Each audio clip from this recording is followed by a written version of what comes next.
Hey everybody, what's up and welcome back to today's video guys. And today guys, I'm going to go ahead and be showing you how to find an invoice for some of your orders on Shein.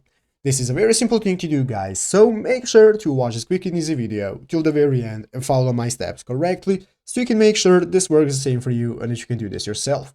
But yeah guys, let's get straight into it. So guys, the first thing you want to do is go ahead and open up the official Shein application on your mobile phone if you haven't already. And after opening up Shein guys, go ahead and log into your account.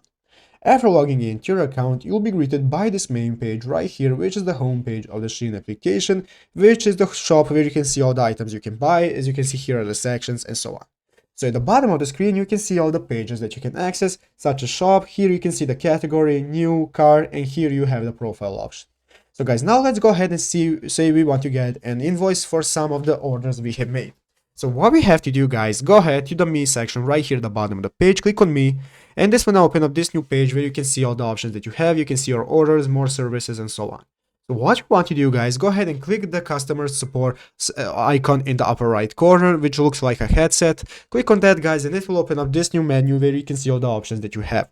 So what we want to do guys is scroll down until we find this button right here that says customer service, and go ahead and click on that.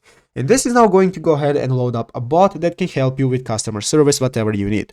So what you want to do guys, just go ahead and type in your message, type in invoice, and as you can do you provide invoice, and so on. Click on do you provide invoice, and as you can see, you can go ahead and see if you have an order, it is going to give you the invoice for that order right here.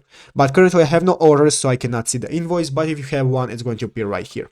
So yeah guys, basically that is it, how you do it. So I hope this video was helpful. If it was, make sure to leave a like and subscribe to the channel. So guys, thank you for watching, take care, and bye.